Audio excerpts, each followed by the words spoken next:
Namaste, namastizzle. It's your man, Magic LaQuizzle. As you can see, I have a special guest here today, um, Theresa Angela from the Virgin Islands. She is a practitioner. She's actually been here before, but it's been, I want to say, 5 years. Um, hmm yeah, about 5 years. Okay. She resides in Baltimore. Mother of four. She is a dream interpreter, past life regressionist, certified hypnotherapist, a tarot extraordinaire, and an aberration in Santeria. Please help me welcome Teresa Angela. How are you? I'm so good. How are you? I am great. I am great. It has been years, so I know my audience has changed. So for Mhm. those who don't know what it is you do, please let them know what Teresa does. I I have a very interesting journey to this path, and I can't even really say that I know what my path is because it has had so many twists and turns. And I really credit that I am always at the right place at the right time in my life for so many different reasons. And sometimes I'll say I've cheated death a lot of times, and now I just look at myself as just being very magical and very fortunate. And so this is how I commit to continuing to do the work that I do. I've survived 12 car accidents. My most recent brush, Well, did you say 12, 12? 12. Yes, Wow. I'm yes. sorry. Well, yeah, I'm sorry to hear that, but I'm glad you survived them. Yeah, every last one. I've never broken a bone in those. I've never had a scratch. I've come out 100%. So I'll say better than before it happened. Um, Good. and and with each experience, I keep crediting the universe, my guides. I credit now that I'm on the path that I'm on. I know that I have specific Orisha that they cover me. They literally are covering me. So where did my path begin? Um, Absolutely. Tell us. yeah, I'd like to think that this started for me when I was five. My father passed away when I was 5 years old, and being the youngest of the tribe, um, my siblings were in college. I had some that were still in high school, and then it was just me. I was in kindergarten, and no one sat with me to explain to me how death worked. And we grew up in a very strict Catholic household. I grew up Catholic for the better half of my life, and no one um, explained to me how this process worked. It was just, he's gone. I didn't get to say goodbye. And so I've been chasing him my whole life. And to give you a an idea of how long this process has been, this I was five and I'm 50. I'm going to be 51 in a few days. Stop So it. You're not 50. You are not 50. yes, Are yes, you really? I am. I'm not saying that just because you do not look 50 to me. Not at all. Wow. Well, thank you. Yeah. Thank you so much. I didn't mean to I, interrupt you, and but and you know what? I'll say this: life has not been kind to me at all, at all. And so we can unpack some of those things. But okay. um, so in just looking for him, reading books and just waiting for him, I tell the story all the time to my children now that he worked, he would come home, and he came home at a certain time every day. And so I would sit on a porch and wait for his car to pull into the driveway. And the car just never came back. He never came back. And so I started this journey of just crying out, asking, praying, looking, and those prayers and those answers never came. And so I don't say that I hate God or that I hate my source, but I had a hard time all through childhood trying to figure out, well, how does this work? How does this now benefit me? It doesn't. So that curiosity has brought me to where I am now. And there has been so many twists and turns. I no longer search for him. I know how to find him. I speak with him. I contact him. I bring him to me in dreams. And now um, learning how to read the tarot, I started at 18, and I've mastered the tarot. Um, I don't want to say I'm getting bored with the tarot now because tarot is always evolving for me, but Right. I have now found another modality that is now like my new love, which is hypnosis. And for those of you watching who, if you've never experienced hypnosis or you can't really wrap your mind around it, it is, there are different levels, there's different ways to be put into trance. Okay. I do two types. I can do traditional hypnosis, or I can do what we call QHHT, which is quantum healing, which does require a vehicle to get you there. In either way, I do past life regression. And the past life regression is literally to just get you so deep that you get to see who you used to be in a former life. And then the question is, well, which life am I going to see? The probably the one that's affecting you the most now. And so that's where we go. We use that as a vehicle to get you there. And then from the past life, then I'm able to now move you around. I can take you to the spirit world. I can take you to see your council, your elders. The best part of this really though, not just being able to see your, you know, your ancestors, your loved ones on the other side and having like real-time conversation, is then the added benefit of now being able to call forward the person's higher self and to have this one-on-one conversation with the higher self. Okay. So it's a lot. I mean, it's so much, but there's so many layers to who I have evolved to be. But I didn't get here in a week. This has been my entire life, you know. Being Got growing up Catholic, and you know, I left the Catholic faith when I was 20 because I just felt like there was nothing there that I could hold on to. right. I'm an Aries, and I'm an Aries sun, Aries moon, and so I always require proof. I Mhm. require evidence for things, and I just felt like I needed that type of foundation as a child.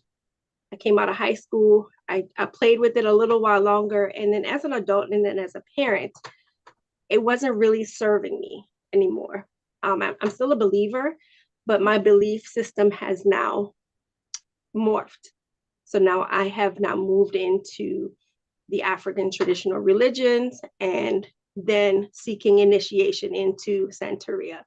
And so that's kind of where my feet are planted now. Um, I've gone through ceremony to receive my aleques. No shade to people who just buy them in the store, but I went to an actual ceremony. And you Right. can whatever you want, whatever you feel you need to do, but there's a hierarchy and there's a way to do things if you're going to be serious about what you are going to dabble in. And so I received my beads in ceremony right before the pandemic raged. Like 30 days before, I literally felt something. I know I needed protection, Mhm. and I know that I needed covering, a deeper cover. And so I ran towards Santeria because I feel like the connection with, you know, being Catholic and having the knowledge of the saints. And I used to carry the little saint cards, like baseball cards. Right. Mhm. My oldest sister who passed away, she taught me. And so we would study who the saints were. And it was so interesting now figuring out which Orisha actually was hidden behind which saint. So, as an example, we know that Santa Barbara is Shango. Bingo. Right. And, you know, we could go on and on, but it's Yeah. a very interesting system. It resonates for me. It is Cuban, it's Cuban, Afro-Cuban, and it is, I always tell people Ifa is the tree. Mhm. One of the branches of the tree is basically Santeria, Lukumi, but Ifa is like the mother. So I am starting to feel a little more pulled into IFA system. I have friends and I do have relatives that have gone that route, and Mhm. they're like, "You're shortchanging yourself. You need to come over here with us." So I do see myself moving towards those paths, Okay. but I'm good where I am right now. So this is, we call it being an aberratia. So I'm not 100% initiated, obviously. I'm not a Centera. I'm not an Olarisha, but this is the step above being an aleo. An aleo is just somebody who has like vocalized that I want to follow the Orisha. And Mhm. so they may find themselves doing research or asking questions. So you would find a madrina, or you would find, a godfather, you find a babalawo to answer your questions. An aleo may also go get a reading. You may get a Dilagoon reading with the cowrie shells, to try to figure out where you feel like you're being pulled. Where's your path? I did all that. I did all that several times, and I just knew that this was home for me. Um, and so I went a step further, paid for my initiation, paid for all that had to happen with that ceremony, and that fed me. I feel like that gave me what I needed. And culturally, because I'm from the Caribbean, I just feel like that's where I resonate most. Right. But Ifa is definitely calling me. Okay. So thanks so much for that It's a introduction. mouthful. No, it's great. That's great because some people want to know about the African traditional religions, and Ifa is like on top for everybody that I know. Yeah. But you've been busy since the last time we Yeah. spoke. You become a hypnotherapist, past life regressionist, and you somewhat, is that what you said, somewhat initiated into Yeah. Santeria? So I've gone, I've stuck my foot in the water. I have my alekes. I don't wear them every day. Right. But I have to say they are blessed. Each bead is considered to be an altar Mhm. to each Orisha. I do, because I'm really a hothead, and I know when I need to put myself in check or when I need to be disciplined, I put them on. It Okay. keeps me from doing certain things. Okay. Just give me one moment. Let me shout out the people in the chat. A lot of people here. Shout out to Brother Moore, Katrina, Namaste, Diana Nichols, Kunami, Sister Moonfeather. Uh, wow. I can't believe you've been so busy since the last time we spoke. So um, how does that how does that make you feel when you see now that you're in it? Now, let me start over. um, I've seen a lot of practitioners gravitate towards IFA. I've seen them, but I've seen them stay there. They stay right there. They're very comfortable there. Do you feel that's where you'll be? Or do you think you'll move into Palo Mayombe or Lukumi or any of those? Um, so right now, we could move the bead on the timeline. Let's go back a little. Okay. So when this happened to me, when I had this emergency heart surgery, exactly, I just hit my 1 year anniversary just surviving that. Um, Congratulations. oh, thank you. That was like I should be dead. I should have been dead. Yeah. And again, this is evidence that they keep saving me. Right. And I was so thankful that I wasn't wearing the beads when it happened, Right. but I was reading my brother's obituary at his funeral when this took place. It was not a heart attack. They thought it was me having like anxiety or having like a panic, because of the grieving, and I knew that something was breaking, and it was my aortic. My entire aorta was exploding. Okay. In that moment, it was like I knew I was going to be saved. And the spirits, they talk to me a lot. It's almost like a very clear conversation. And you have to be able to quiet yourself in order to hear them. And they will speak a very plain language, but you Okay. have to commit to quieting the chaos around you. So there's just so much I can share, but I knew then that I was not going to die. I never felt like I was going to die. And so I had already been told 2 or 3 months before I was going to the island to kind of like rejuvenate. I felt like something was going to happen. And I'm like, okay, I'm planning my brother's memorial. I have a couple of weeks because I had him cremated. And preparing to travel to the island, I woke up and I was told very specifically there were 3 things that I was not allowed to do when I go home. And if you know that you're getting on a plane and you're going to the Caribbean, the first thing you're going to do, you're going to go to the beach. You're going to strip down and you're going to the beach.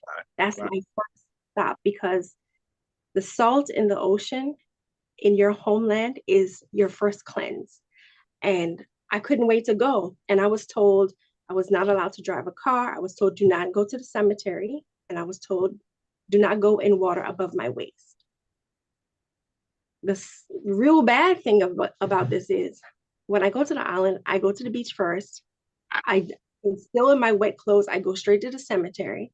I visit my father and I drive. In this situation, I was told I couldn't do those things. And I was fighting each of those things because those are things I really wanted to do. I go to the ocean, and it has not been fully confirmed who holds my head, but I have the intuitive hits that tell me I know who my mother is. And so I go to the ocean, and I'm not there with a group of people. I'm there with people who are not practitioners. So they don't know what I've been told. And everyone is, basically used to me going as far, I swim as far out as I can go. I go past the sailboats, I go past the buoys. I go as far out as I can, and I come back. And on this trip, I did not. And I tried to sneak a little far, and I got up to like here. And this instruction was stay at the waist. The minute I went out of the boundary, a turtle approached me. And if you know anything about Yamaya, that's what she presents as. And the turtle, it surfaced, it raised 1 foot, like, I see you, don't do it. And a good friend of mine who was swimming with me, she said, we never see those here. They're never here. And to be that large, I mean, the shell on the back of this turtle, it was huge. And I said, I'm going to go out. Let's get out of the sea because right. I'm not supposed to do this. So I was already getting intuitive hits of things to do, things not to do.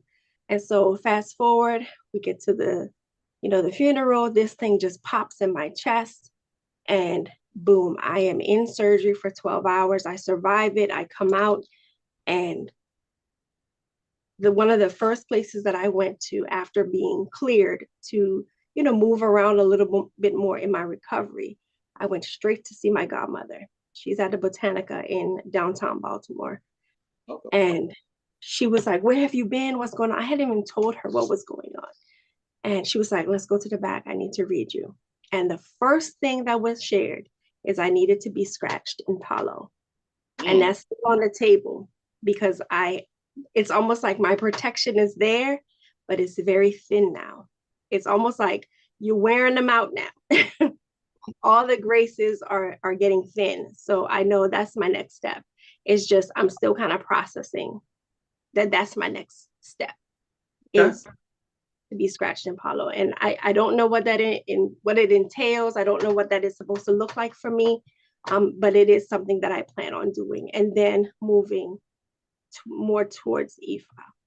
Okay. But I definitely, I credit the Orisha, they keep me. Okay. The poster child. Yes, yes. So when you hear people who are outside magic looking in, or dabblers, or anyone who says that it's all in your head or it's all you, what does that do for you since you've had all these experiences? I used to argue. Did you? Okay. So did I. I call them the unlearned. I used to argue hard. Aries, we love a good argument. Mm-hmm. I choose my battles on because I need to keep my blood pressure at a really good space. So I don't argue anymore. You hear like a Christian will say, well, I'm gonna pray for them. I wish them well. I just wish people well. And I leave it alone because I have to protect what is left of me. I need 50 more years in this body, and I have certain assignments and missions I know I need to complete. But it's unfortunate because people any other path besides Christianity, Judaism, even Muslim. You choose what works for you. And I've tried all. I've tried many things. I even used to preach here in Maryland. I was a licensed minister in the church. Wow. Okay. I didn't know that.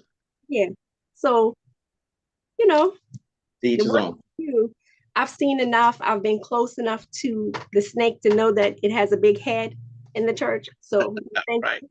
I prefer to deal with the dead. Okay. Okay. That's yeah. I used to do the same thing. I used to argue with people. But I mean, I've had so many different experiences, just like supernatural experiences. Like one day, I mean, they might not think it's supernatural, but there was a frog in my office, an Mhm. actual frog, and I'm nowhere near any water. So how the hell did a frog get in my office? Well, I got attacked by birds. You see what I'm saying? So I've had enough evidence that just like you, peace of mind. Will you do whatever works for you? That's where I'm at right with it right now. Absolutely. Yeah. Let me go to the chat again. Peace, Melanin Mommy, Sister Righteous, Third Eye Edify. Okay. So you are Creole, correct? Yeah. Do people mistake you for,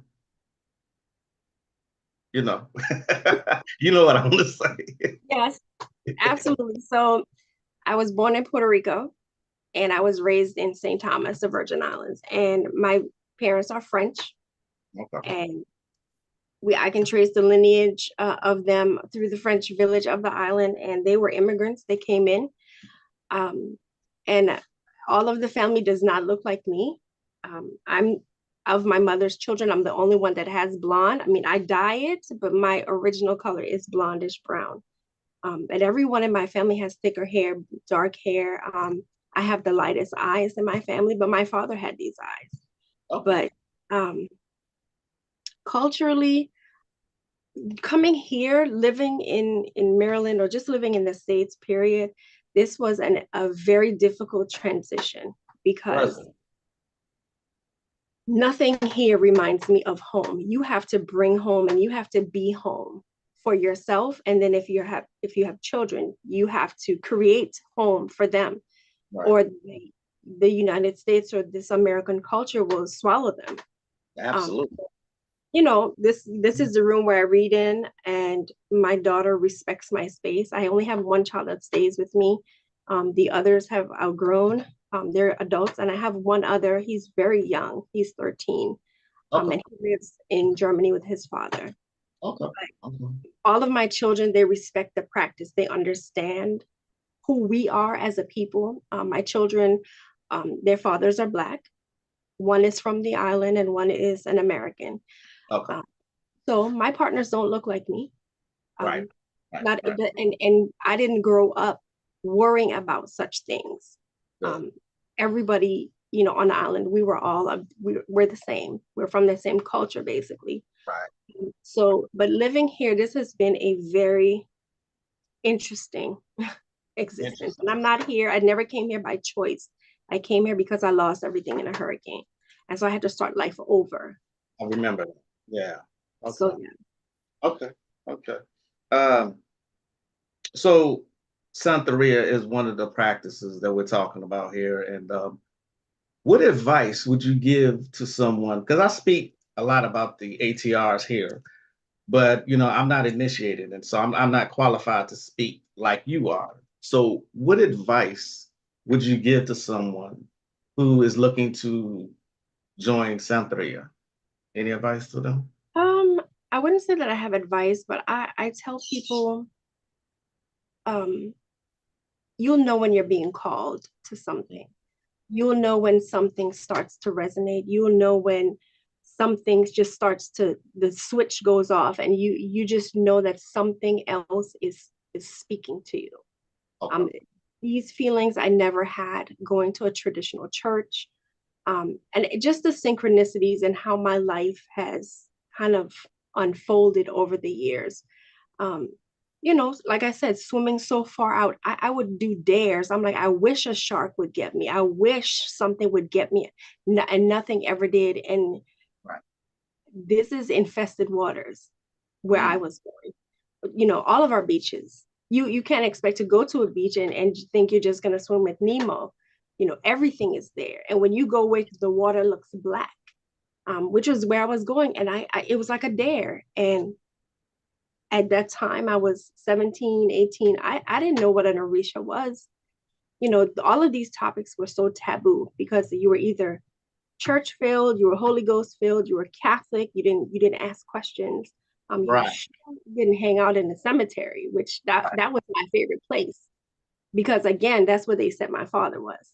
And so that was the meeting ground for me. Now, knowing protocol, you don't just walk up in a cemetery. You pay homage, you ask permission, and there are certain things you do and you don't do, at least culturally for us. Right. You don't just run up in there. Um, and we walk backwards when we exit um, any cemetery. Okay. Okay. No, You know, that's one of the things that practitioners should know, yeah. about cemeteries.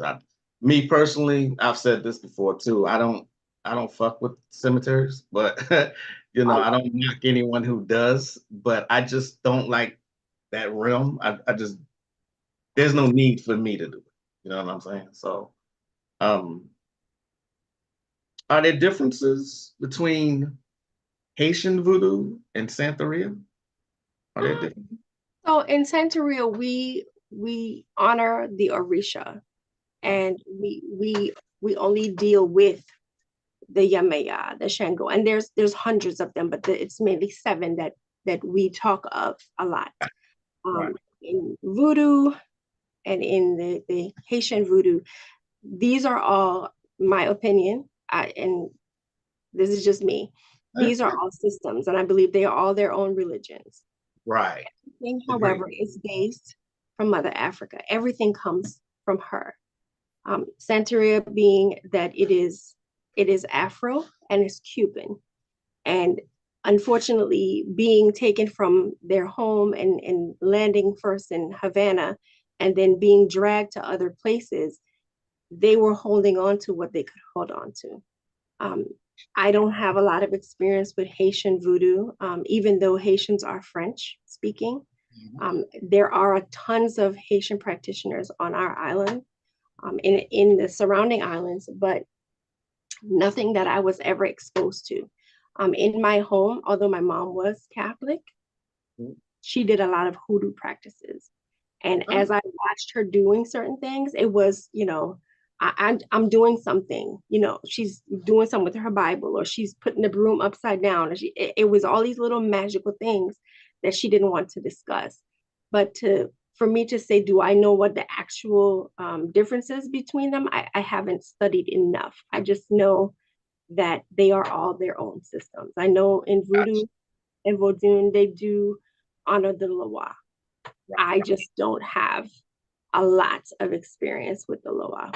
Understood. Understood. So you basically were born in a magical household. You said hoodoo. Uh, wow, that's very interesting. But I already asked that particular question, like what would you say to dabblers? Because there's a lot of scam artists Oh God. and people, YouTubers who claim to know stuff, but they're really outside looking in, you know. I call them Pinterest witches. There are a lot of people who will go to Pinterest and they'll, screenshot things or they'll pin things onto Right. their own little things. And, next thing you know, they're doing spells and then boom, they're offering spell work. Right. There is, being 50, there is so much I don't know. And Right. when things start to fire off, I'm like, that makes sense. This is this and this. I am still learning, and it is always, if tarot is a story that is never, it's never ending. Right. The Right. just the research, it must continue. So if you're going to call yourself, a practitioner, or you want to call yourself a witch, make sure that you are also letting people know that you're still learning. No one Absolutely. knows everything. And my tagline has always been the table of spirituality. It's not a square. No one sits at the head. It is Right. a circle. We all sit together. Wow. So we should all be able to sit together. And if you don't want to hold my hand because I don't look like you, that's fine. But know that I deserve a seat here as much as you do, and as much, anyone else. Absolutely. We are all just walking each other home is all we're doing. We're not here to one up. Right. But when you are experiencing things where you feel like your whole life you've been one upped, and you need to know, well, why do I don't deserve this, and why does this keep happening, or why is my luck like this? Then come see me for hypnosis. We can Yeah. uncover it together, because your answers are in the subconscious, and the subconscious is just a space where all of the records of all you've ever done, it is stored there. It's all in your cells. It's cell memory, it's DNA, trauma, it's all stored. So if you feel at this stage where you are as magic, um, this is not by happens chance. It's because you've lived a life like this several times before. So you've had past lives where you have been an incredible practitioner, and there are lifetimes where you weren't a very nice one. And so you feel pulled to revisit this life because there are still some debts that you're owing, still some things that you need to fix, or people that you should be helping. So that leads me into the next part of the conversation. Do I charge? Do we charge? Well, we have to charge. We must, Yes. absolutely. And I have, a couple years back, I've had to go real nasty on people who say, well, you shouldn't be charging. So, I remember. and I say the same thing, just because you want to flip cards on TikTok does not mean that that's how I run my practice. Oh, right. I will never be a TikTok reader. I will never be a YouTube card Right. Right. flipper. That's not how this works, and that's not how it should ever work. If you Right. want to do that to launch business, or to get a little following because you need to make money, then do that. But that's not who Theresa is at You know, all. I say that a lot. I say that a whole lot, and you said it beautifully. Thanks for saying it. It was well stated the way you put it. You know, I tell people all the time, I do not know everything. I don't claim to know everything. I am still learning. My favorite hobby is still reading. You know Yeah. what I mean? So I always say, if you're going to actually do this, then actually do it. Either do it or don't, but don't play around. You know what I mean? But I Mm-hmm. love the way you said it.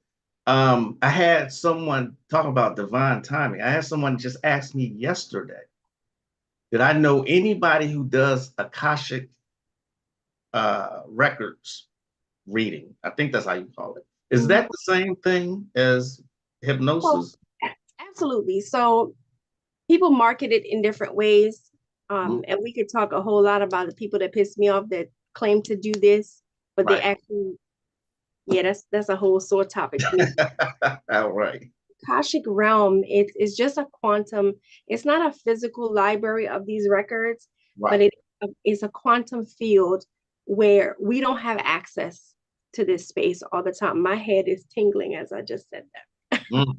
Crazy. Message. But it's a realm where all of the records of me, all of the records of you, and every person has, they say it's the book of life. I'm not going to call it that because I don't know what it's called, but the realm itself, it is supposed to be a library for every record of everything, every thought, every experience, every event, every life that you've ever experienced to now, and then the lives that you're going to experience are housed in that space. Again, there are people who will take your money and fake the funk. You cannot access the records of another person without permission, and you don't just run up in there. It's not Barnes and Noble. You don't just stomp your way in and Right. say, I need this. It does not work that way. Right. So, because it is in a quantum field, when I say I do QHHT, which is quantum healing hypnotherapy, a part of the session is scripting to take you into that space, so that either I will have you to go and take your own book down, or I will ask permission on behalf of you to ask these questions. So when I say I'm taking you to see your counsel or to your elders, the people who kind of govern what you're doing in this life, when we go to them, they have records. They can answer those questions. But there are other practitioners who will say, I'm going to put you in a session and I'm going to have the book drop in front of you.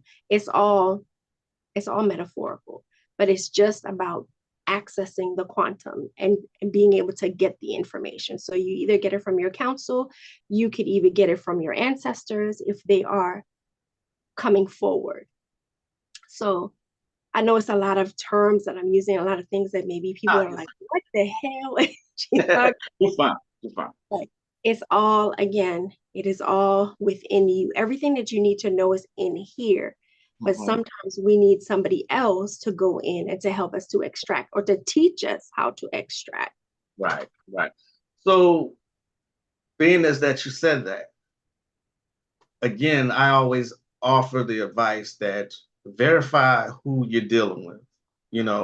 What's their credentials and everything. So there are ways that you can verify what these people, these many people online are saying. So that's correct. Am I saying this correct? Before I spend $5, I need to know, what am I investing my $5 in? But there are people out here who get pulled into this TikTok fantasy or the YouTube or the Instagram. Right. Just because somebody has produced something that's nice to look at or to read. And some of them don't even have a website. They don't have anything.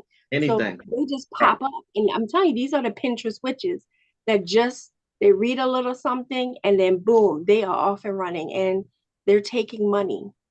They're just there to take your money. These people who are reading cards just for the collective, every 5 minutes, I'm seeing them and I'm like, can y'all slow the fuck down? Right. Please just slow down because there are so many people that they don't know better.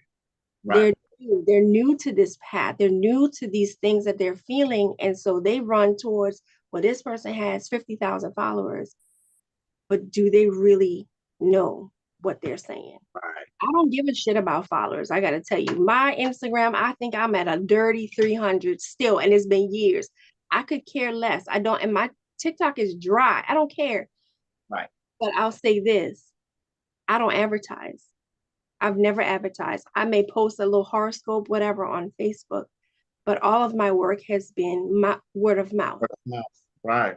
Right. I've been underground. I did not want to have a website. I thought that was corny. I thought that was like really weird, Right. but I had to do it because this is basically like a one-man show over here. Right. And I couldn't keep up with the volume. It's the text messages all day, all night. It's in the DMs, all the emails. And I'm like, how do people do this?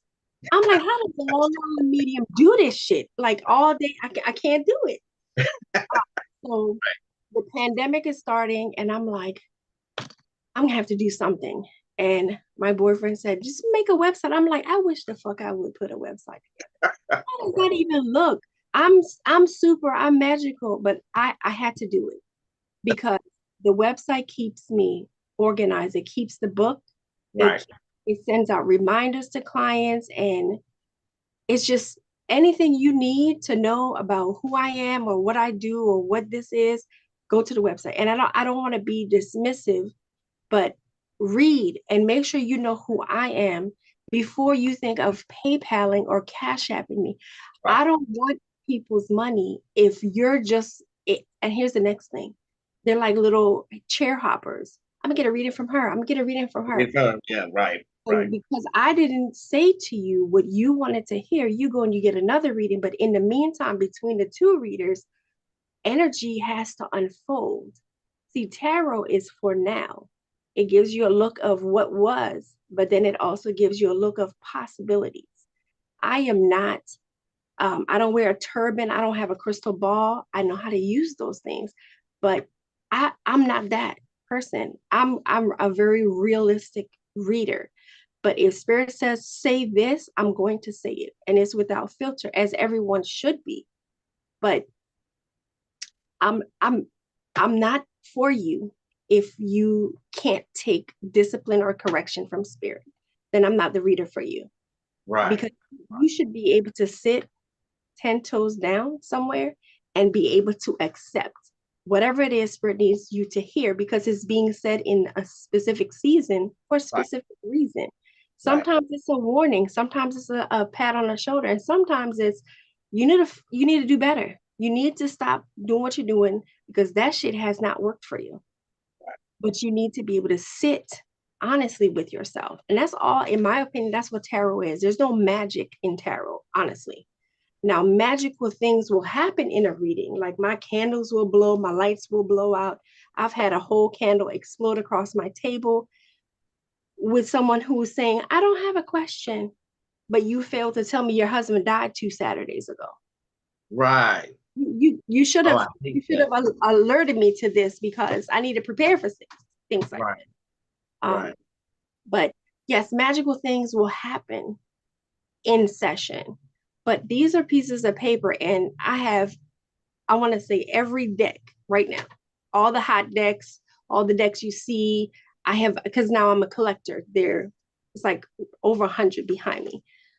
But standard, I read from 2 decks. That's it. You And for those of you who are watching, Theresa was my go-to when I needed a second pair of eyes on tarot. And then, like I said, that was about 5 years ago. So I remember back then, that was your main thing, Yep. tarot. So you've switched now to the QHTT. Is that it? Yep. Is that right? UHHT, Okay. hypnosis. All right. Um, Okay. Tarot is always going to be my first love. But I'm kind of moving towards hypnosis because it's a deeper work. We can get more information. We can go further in. We can actually talk to your soul. Right. We can get into, we call it the higher self. People will say it's your highest self. Right.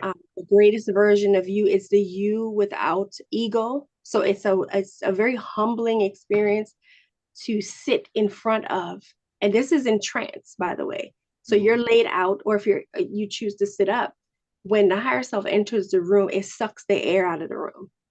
It's a very humbling place for me to sit because I don't know if it's going to interact. It has to trust me. It has to vet me first.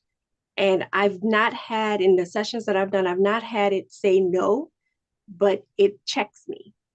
It wants, I need to show who I am before Right. it will engage. And so this can be a very long process. Sessions Right. can go as long as 5 to 6 hours. You're not in trance for that long, but it is a very long process. And to think, we have to undo a lot of your damage to get to certain spaces or to be able to see or for you to experience things Right. for Right. sure. You have this deck, What is that one? the Shadow Tarot. I've not heard of that one. Yeah, it's based on the clip off. So very interesting deck. It's not a standard tarot per se. Okay. Uh, I use it for other stuff, for other dark works. But Okay. yeah, let Nice. me go to the let's see. Did anyone have a question here? Turn my air off. I'm dying. Okay, Sister Moonfeather said, which storm did Theresa go through that made her move to Maryland? Hurricane Marilyn, ironically, Maryland in 1995. 1995. Okay. Mhm. She says, what storm was it? Was it a storm or? It was a Category 3 hurricane, and it's Maryland, Marilyn. So I'm in Maryland, but that was Maryland. Okay. And what's crazy with that storm was we had one that had come before, just a few days. It was Hurricane Luis, and we over prepared. We were like, this is gonna be the one, because we watch the United States, the weather news and everything, and they were like, hunker down, this is gonna be the one. And that one came in and it was like barely a storm. It was barely a tropical storm. It was like nothing. So when they said like another one was coming, we were like, nah, we're not listening. We're not doing it. And that one tore the shit off of us. Every roof's gone. My car had a tree on top of it. I mean, my jaw was flattened. Grocery store's gone. Jeez. Yeah. I can only imagine that. But No circling, electricity for 6 months. I mean, just try to live with no electricity. and here I am crying about not having no power for 4 days during the winter storm 2 years ago. And you said 6 months. 6 months. Yes. Also on my website, a cousin of mine, she runs a podcast. It's called Caribbean Mystics. And she featured one of my stories on that podcast, and it's called The Hurricane Miracle, where Okay. I am telling the story of something that I experienced before coming here. Right. And this was like right in the window after that storm. And that experience put me on this path. Okay. Okay. For those who want to contact you, so now you have I'm so sorry. I was unaware that you finally had a website. I remember our conversation about it. Yep. Besides the website, is there any other place that you can be contacted at, or is it Um, still word of mouth? it's still word of mouth. The website is up. They can chat with me through the website. I love to do TikTok. I don't really post much. Just I, I prefer to watch TikTok instead of push my content. Yeah. Um, but it's intuitive tarot by Theresa.com. Oh, okay. Yeah. Okay. Yeah, I'm the same way. Besides this was just a means for me to have people who are trying to get into magic, period. You Mm-hmm. know, without having to go through all the long journey of mine, which is the only reason I started YouTube in the first place. But Yeah. I'm with you on TikTok. I don't like it. I don't like something that everybody's on. I tend to steer away from. I have an Instagram, but I don't really do anything with that either. So, I tell people a lot that the people that I know personally, the real deal occultists, are not marketing themselves like that. They're not on YouTube proclaiming to be, I'm the best, I'm the baddest. Real occultists, spiritualists, whatever, whatever, witches, Oh, sorcerers, they underground. don't do that. We've always been like underground people. When I first came out, I would say my mom died in 2016, and she always knew I was a reader. She's always hated it. But I said to her, I had to have that conversation before she transitioned, that I'm going public with my path and with my lifestyle. And she begged me not to. And she said, you're going to face a lot of ridicule and blah, blah, blah. And I'm like, at this point in my life, I really don't give a fuck. I really don't. This is who I am, and this is where I'm headed. And so 2016, she left, and I started posting a couple cards on Facebook, just like for horoscopes or whatever. Nothing live, just posting a photo here and there. And one person inboxed me and was like, I did not know that you were going public like this. And I said, well, I don't want to stay underground anymore. I want to be authentically me. And the only way to do that is to just put myself into the world. And so that's kind of where I've been since 2016, 2017. And since then, I've had many mentors, I've had many teachers, I've gone through vigorous trainings, I've gone through shamanistic training. Um, and I get what I need from them, and it's more of a curiosity. And then Mhm. I move on. The fact that I have my camera on, you're very lucky because I don't like to show my face at all. Like I'll post my little selfies, but to be actively talking on camera, like I don't do this at all. At all. I appreciate it. I appreciate that. This is not. So there are many initiations um, in the path that you're going in now, right? Um, what you just said a moment ago. So you suggest I've said this, they've heard me say it, but you suggest having mentors and coaches and spirit guides on this path? um for the people who this is new for them, I would say just find somebody to stand next to. When you go to a party and you don't know anyone there, you don't even know the person having the birthday, All go right. stand next to somebody who looks like they know what they're doing until you find your footing. Right. Um, when I walked into the Botanica here in Baltimore, I had been going to other stores to buy, crystals here, a couple decks here, whatever. And these were more so like Wiccan stores because Mm. I couldn't find an authentic space. And when I discovered the Botanica, when I walked into the door and to see she had a life-size statue of, um, we call him San Lazaro, but it's Babaluaye in a huge purple and gold robe. I could have fallen out of my shoes. Like I reverently bowed because you feel it. You know when something is home for you. And just when I saw, the statues, and then she's this, I didn't know her. Her name, ironically, is Theresa. Right. And she's Brazilian. She speaks very little English, but because I know a little Spanish, we communicate very well. And to know that she was a part of, my ceremony and her son being the Babalao, Right. walking me through this process. But you want to, and you'll know when something is a fit for you. You will Right. know when something is not a fit. But I encourage people, if you feel pulled to Lukumi, you feel pulled to Palo, find you someone who is Right. not just blowing hot air, somebody who knows something. I don't suggest you go to Amazon and you buy books because the real practitioners are not those white authors. The real Right. practitioners are under the radar. You have to go out and you have to seek them. Can you say that again? Go out and seek the real practitioners. Before that.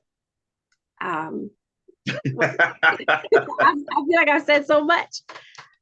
Yeah, so you talk about the white authors. Yeah. That's what I want you to Yeah, say. yeah. They Yeah. write books. They are wonderful literary agents. But if you are if you're not initiated, you should not be posting photos. You should not be printing photos of ceremonies in books. That's a big red flag for me. And they're out there. Um, and like we say back home, we just can't have nothing. We can't have nothing. It take everything. But that's what I mean, though. That it's saturated. The market is really saturated with people who just want to make money. So that's why I encourage people. I said, find somebody who's authentic. Not trying to take your money. Somebody who's actually going to teach you. Right. You know what I mean? So you said it beautifully there. Someone is asking in the chat a link for your website, but what I'm going to do is I'm going to have it in the description box and any other information that you want them to know to contact you. Do you encourage people to contact you via Facebook? I'm probably sure that's a no. Yeah, they can. Oh, okay. Yeah, they can. You've I, I changed in don't I 5 years. don't mind I don't mind chatting with people. I don't charge you to chat with me. But Right. when we start crossing the line where we're having like hours long conversations, then maybe we should do a consult or maybe we should, plan for something else. But yeah, definitely I'm open to all conversation for But sure. don't people try to get that out of you without paying for a consult? Yes, all day long. So you know how I curb that is I do this. If you are a client and I consider you a client, if you just get one little reading from me, I don't care what kind, it could be a pendulum, it could be an oracle card, it could be a tarot, whatever you have booked me for, I consider you belong to me for life, whether you come back or not. Once we connect and we have shared space and energy, now I'm going to interpret your dreams for free for life. And Mm, so we remain in that connected space. So if you never ever get a reading from me again, but you have this dream or you've had a childhood dream and you're like, oh my God, I got to figure this out. Write the dream out and I'm going to sit and I'm going to interpret for you what this is because we dream every night. We travel every night. We every just night. don't remember. We Right. can't remember. Right. But the dreams mean something. Um, so Right. yeah, Yeah. So I encourage, conversations. I encourage people who want to exchange space and time with me. But like I said, when we get into the 2 hour conversations, I'm a mom, and I have other clients that need me. So then we need to talk about, where I think we need to go next. Some people never become clients, but they like the energy, they like the light, they want to connect. So I will still engage, but you know, would you consider showing your face here again, or is this it? I would. It's not too bad. It's just somebody turned my air off. Oh, okay. Okay. No, the Yeah. hour's up. I want to thank you for joining me again. I looked at our old interview and we had so many technical difficulties that time. I don't know if you remember that, but Oh yeah. this smoothly. People have gotten to know you. Again, I will post all of your contact information in the description box for people who want to contact you. Before we wrap it up, is there any final words, anything suggest? Um, I just wish that people would, give themselves some grace and be patient with themselves and honor themselves because all day long you're receiving messages. All day long you're getting things, and you yourself should be your first stop for interpretation. You should be asking, Absolutely. what does this mean? And I have a very interesting experience. If we have time, I wouldn't mind sharing it with you. But um, so in 2017, my mom she'd already gone, and like I said, I'm always listening. I've always been a person who I pay attention, and so it was July of 2017, and I still lived in Maryland, and I was sitting on the edge of my bed and I was literally dumping out my purse, organizing. I had no plans for the day, and the AC in my car had just died. And my kids were antsy. It was hot, and they were like, "Can we go to the park? Can we do this?" And I said, "Just give me a second. I'm trying to organize my mind here. Give me a second." So I'm fixing my purse. And when I looked up, I felt something in my room. And I looked up, and there was a little boy in my doorway to my bedroom. And I thought, well, that's crazy. He looked like just a really short little African boy. He had um, beads around his neck, and he kept going like this to me. And I'm like, Get where over we? here. Yeah, he and doing this, and I'm like, where are we going?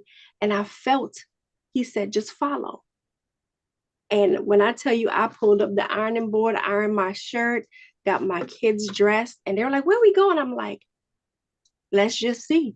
We jump in the car, windows down, stop, got them Slurpees, and I ended up driving all the way to DC. We drove, and this is how I know this was nothing but a magical experience. When you go thinking that you're going to any of the Smithsonian museums, you will not find parking. No, you will walk blocks. And when we pulled up, I felt like this is where he said I need to come. And the Mm. kids were like, why are we here? And I'm like, let's be quiet. Let me figure this out. There was a spot in front of the entrance to the Smithsonian. Never happened in this lifetime, ever. I park, we go in. Smoothest thing, not a line, we go in. And they were like, why are we here? I don't want to be here. And I'm like, I'm being told to do something. So we go, and I go immediately into the room. Now, this is the Smithsonian Museum of Natural History. We go all through, we take stairs, and we're going through rooms. And I'm like, why am I here?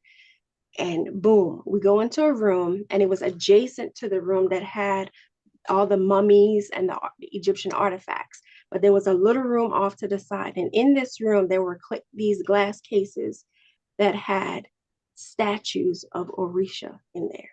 And they had displays of beads. And I'm like, it's for this.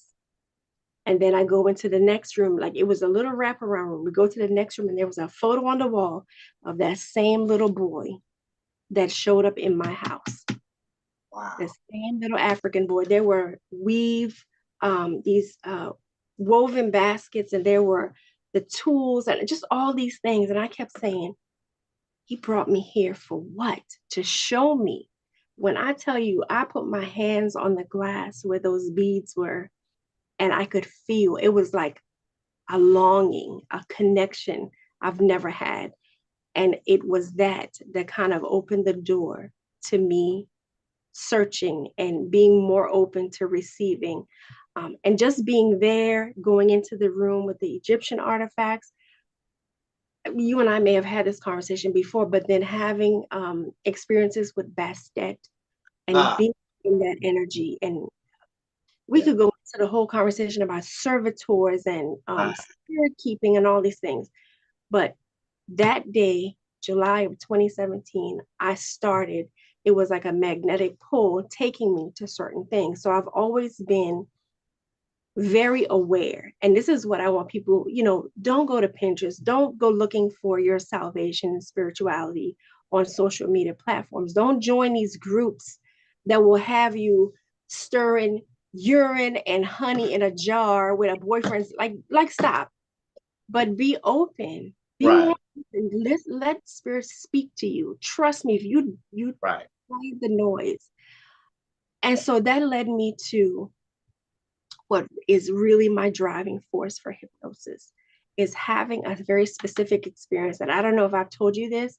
We could talk about it more off camera, but I just as a just like a little crumb, I'm going to drop this. Being able to channel a specific spirit that's not yours, that has a connection to not just you, but to your partner. And it is from another life, but it is a known figure in history, and you consciously being or almost being told to step out of position so that that spirit can come forward to interact with my partner like in an intimate space. This being comes through, and being able to track and trace how this being, how this person who we know who she is, she's a historical figure, and understanding how all of this shit ties together, it blows my mind. So my oldest daughter is going to be 26 this year. When she was in the sixth grade, she had to do a project for history. And she kept saying, they're telling us we have to pick a president. I said, I don't want to help you research a president. Let's do something else. And it popped in my mind. Let's research the concubine of Thomas Jefferson. What's her story? And I just kept feeling like they call her concubine, but she was a child, so she was raped, and he has bore all these children through this woman. Let's give her a voice. And when I tell you, she's now 26, my daughter is. That entity, that being still rests inside of me. I still connect with her from all of the things, all of the experiences that I've had. But to have discovered that in a moment of intimacy with my partner, because a fragment of who she is Right. rests inside of my consciousness. Right. And the fragment of who rests in my partner is from her previous partner.